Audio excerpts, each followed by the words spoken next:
20 years ago this month, in 1998, a startup named Valve released Half-Life, and it would change the face of gaming. The game, inspired by Doom, another FPS that turned the hobby on its head, would make Valve a power player in the industry, and none of it would have happened if it weren't for the era of the Microsoft Millionaires. Welcome to Arcadology, the development of Half-Life. Gabe Newell is a Harvard dropout who went to work for Microsoft.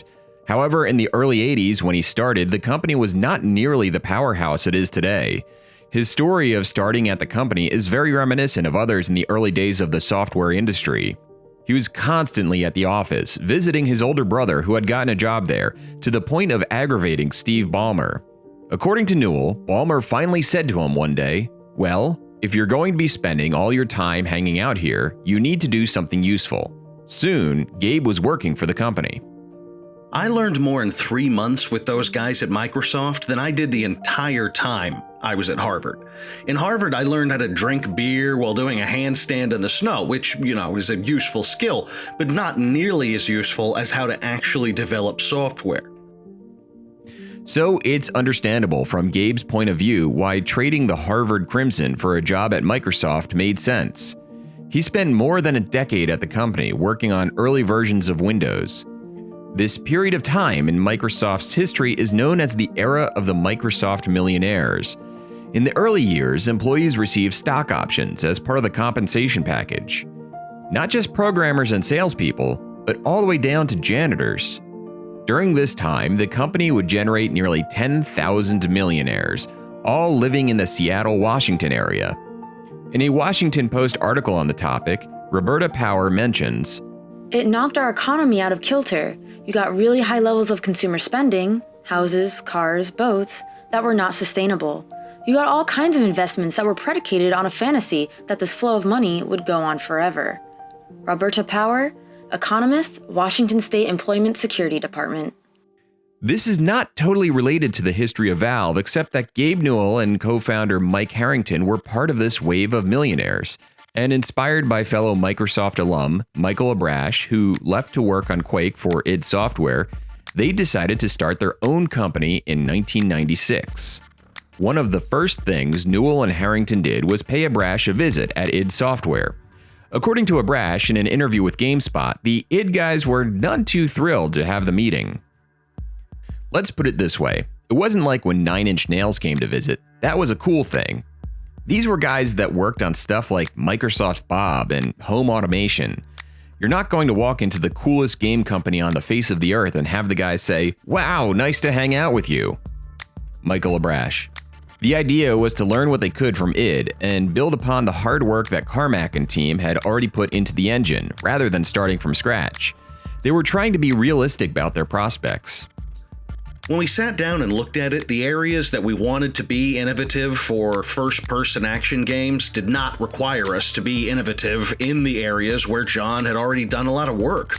It would have been too much to go from 0 to 25 people and have a stable team to build an engine at the same time. Harrington and Newell went back to Seattle and incorporated the company, on the same day that Newell was set to be married. They settled on the name Valve because it wasn't overtly extreme, which is a good thing, because if there was one thing about the 90s is how extreme everything was. The first 2 people hired at Valve came from a list of names Gabe and Harrington had acquired at id. Steve Bond and John Guthrie were Floridians who ran a Quake fan site and also had deep knowledge of the Quake engine. The newly formed Valve flew them up to Seattle and offered them a job. The rest of the team soon followed suit, with Newell and Harrington prying programmers and developers away from companies like 3D Realms, Shiny, and Microsoft. Newell and Harrington had been working feverishly through their checklist. With the company formed, the game engine acquired, and a team built, the next thing they needed was a publisher. In present day, through Valve's Steam platform, game developers have the ability to self-publish, but back in the 90s, finding a publisher to defray the costs and help produce the physical copies of the game was mandatory for a sense of large-scale success. The catch-22, however, was that publishers were wary about working with companies that had no past work to show, or at this point, even a demo. After many fruitless meetings, they finally found their partner in Sierra Online. Ken Williams, the founder of Sierra, received the email himself, and it was perfect timing. Sierra had been looking to get into the first-person shooter market when they were contacted by Newell. It rarely snows in Seattle, but the day that Valve was set to meet with Sierra, the city was covered in snow. Most places were closed, but the Valve team was determined and drove over to Sierra's office in Mike Harrington's four-wheel drive car. Ken Williams was the only person to make it into the office that day at Sierra, and 20 minutes into the presentation, he was sold. Williams wasn't going to be at Sierra for much longer, however, and Scott Lynch, the person who took over the Valve relationship at Sierra, wanted to be very clear with what the expectations from Valve were. What we all wanted to see was Valve take the technology as a foundation and add something new. When they started talking about telling a story and creating a persistent world, it was pretty obvious they weren't going to do a mission pack with the Quake engine. Scott Lynch. During development, Valve's first game would be known as Quiver, most likely a nod to the Quake engine that it was built on. The idea was to get a game out as quickly as possible. Newell and Harrington had received that advice from their visit at id, because otherwise they could end up bankrupting themselves. The team was initially inspired by the Stephen King story The Mist, and refined the concept until the story was about Gordon Freeman in the Black Mesa Research Facility. Newell wanted the company to really focus on providing a more story-based exploration rather than straight action. For a long time, 3D action games seemed to keep treading down the same path, an increasing focus on a narrow definition of gameplay and a focus on the rendering instead of the gameplay. Valve would hire novelist Mark Laidlaw to help shape the story into what it would ultimately be. The big first-person shooters of the day were usually flimsy on plot and character development. John Carmack famously said, "Story in a game is like story in a porn movie. It's expected to be there, but it's not important." This is a pretty common opinion. The systems are the most important part when looking at the game through the lens of the actual player's experience. However, that being said, that does not mean that those same gameplay systems cannot be used in service to a story.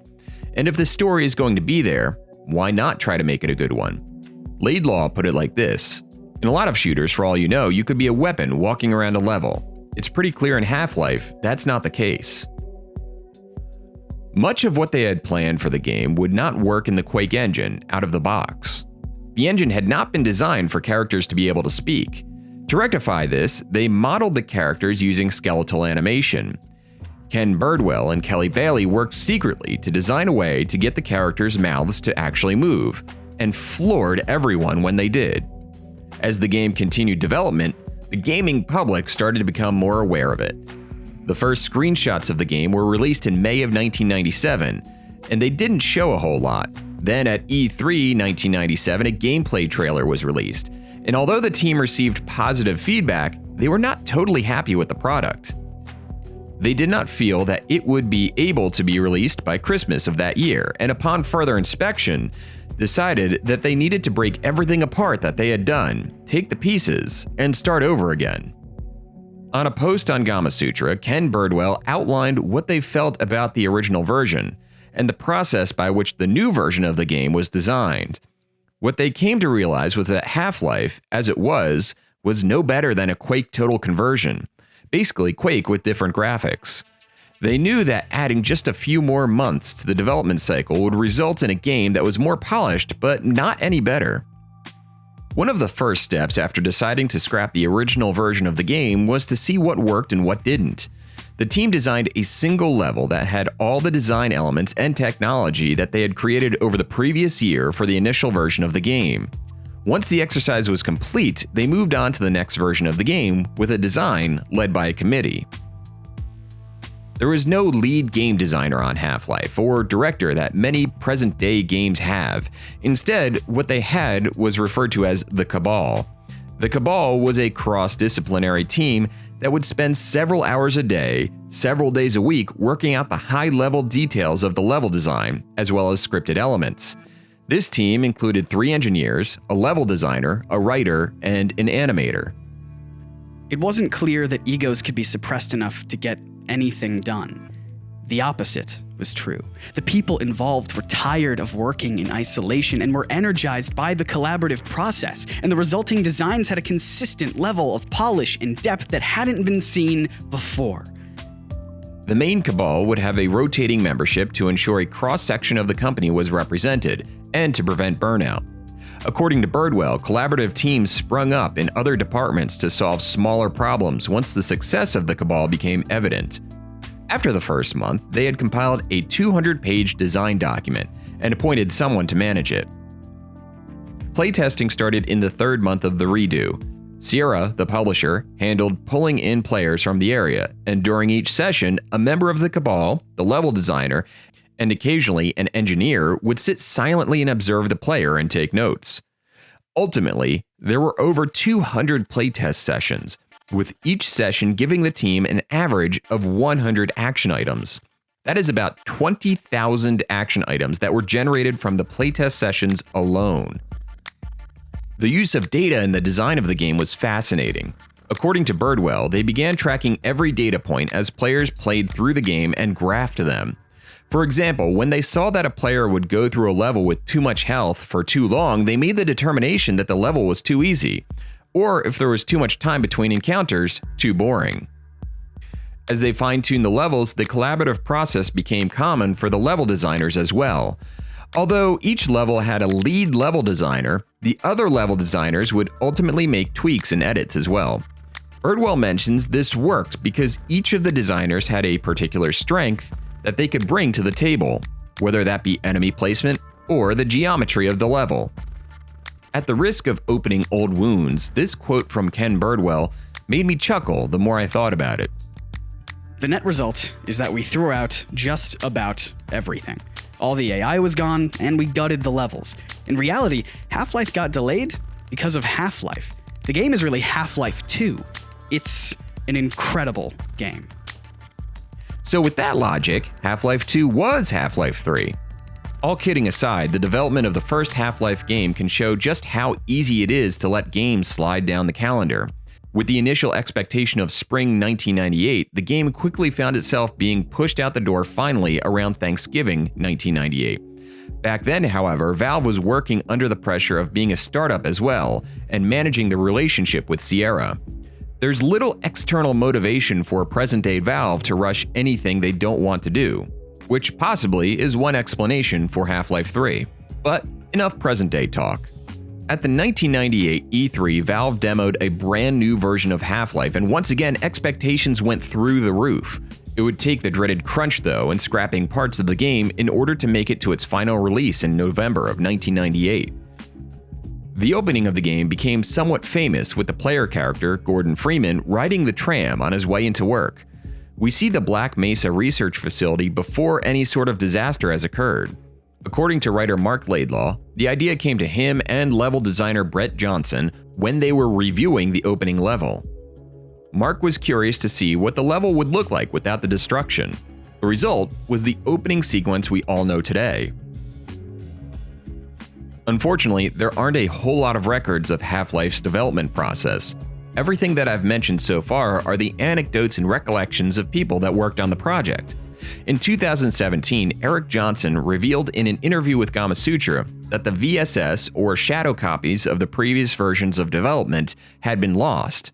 These things happen, of course, and when one is making history, they are often not aware of it. In the same interview, Gabe Newell mentioned from his days at Microsoft that they couldn't rebuild version 1.0 of Windows due to hex code editing that had been done to the source copy of the software. For the sake of gaming historic preservation, though, the source code for the Half-Life engine, Gold Source, is still available. Half-Life's gameplay seems familiar for those who have played first-person shooters recently, but in the mid to late 90s, the control schemes for first-person shooters were not quite solidified. For example, early first-person shooters like Doom and Duke Nukem 3D, released only a few years earlier, used direction arrows. Even Quake, which added mouse support, still used the direction arrow for motion. Half-Life used the WASD controls that are probably the most common shooter control scheme today. According to an article on PC Gamer, WASD was popularized by Quake player Dennis Thresh Fong. I'm certainly not going to take credit for the creation of WASD. I stumbled across it. I'm sure other people started using it as well just based on what was comfortable for them. I definitely think I helped popularize it with a certain set of gamers, particularly the ones that played first-person shooters. While Quake 2 added a standard keyboard configuration file that allowed to quickly bind the controls to WASD, it was still not the default configuration. It wasn't until Half-Life's use of it as the default, followed by Quake 3 using it as the default the following year, that the control scheme became the standard by which shooters operate today. The game's story, as mentioned above, focuses on Gordon Freeman, a young scientist working at the Black Mesa Research Facility. During an experiment that he's involved in, a portal to another dimension filled with ghastly and aggressive creatures is open. Soon, Black Mesa is under assault from these beings, and Gordon, wearing his HEV suit and wielding a crowbar, has to find a way to survive. Unlike other shooters of the era, much of the plot is relayed to Gordon by way of encounters with NPCs, such as other scientists who have managed to survive. Gordon's journey through the game evolves. At its starting point, he is simply trying to survive the invasion. Then it becomes clear that the government is attempting to cover up the incident by sending in the Marines. Gordon takes it upon himself to find a way to end it, ultimately being teleported into the other dimension to destroy the creature that is keeping the portal between two worlds open. Sales for the game went way beyond expectations. Newell mentioned in an interview in 1999 that they had only expected and budgeted for around 180,000 lifetime units sold for the game. But within 8 weeks of its release, the game had eclipsed the 500,000 mark. In terms of critical reception, the game received incredible reviews and has since been recognized as one of the greatest games of all time. Much like the game that inspired it, Doom, Half-Life had tremendous support from the modding community. Perhaps the most famous Half-Life mod is Counter-Strike. The mod, developed by Jess Cliff and Min Lee, was eventually acquired by Valve, and the duo were hired as game developers. Counter-Strike, however, is a big enough topic that it deserves a video of its own. Team Fortress has a very similar story, starting as a mod developed for Quake, which was ported to Half-Life after Valve hired the development team. Over time, it had been tweaked enough to be referred to as Team Fortress 1.5. The base game would have several expansions developed by Gearbox Software. Opposing Forces put the player in control of a Marine, while Blue Shift featured a security guard named Barney Calhoun. The name, by the way, is derived from what the Valve team referred to the security guard models as. This itself was a reference to the Don Knotts character from the Andy Griffith show, Barney Fife. When Half-Life 2 was released, Valve released a new version of the original game called Half-Life Source. It used the new engine, the Source engine, to render the game. The re-release didn't blow anyone away, but it got some enthusiasts to consider what it would be like to fully remake the game. The overhaul, called Black Mesa, has been in development for years and has switched engine versions several times in order to keep up with Valve's releases. In 2015, an early access version of the game was released, and recently the team behind the game, known as the Crowbar Collective, have announced that Black Mesa Zen will be released in 2019. We are all aware of the current standing of Half-Life. After the second episode of Half-Life 2, we've seen scant news about any further development in the series. Meanwhile, games like Counter-Strike and Dota 2 have taken the lead for Valve, as well as the money they earn from the Steam platform. As I said earlier, Half-Life 3 has no external motivating factors. The drive to create it has to come from within. Additionally, shortly before I started putting this video together, there were rumors that Valve was working on their own virtual reality headset, and possibly a Half-Life game to go with it. The nature of this game, though, is still unclear, but consensus is that it would be a prequel to Half-Life. Given Valve's history and the internet's ability to read into things just a bit too much, I would take any rumors with a grain of salt until there is some sort of official announcement. In the meantime, let's lift a crowbar to Gordon Freeman's original adventure and celebrate 20 years of Half-Life. That's all for today. If you enjoy this content, please like and subscribe. My name is Kevin, and you've been watching Arcadology. Take care, everyone.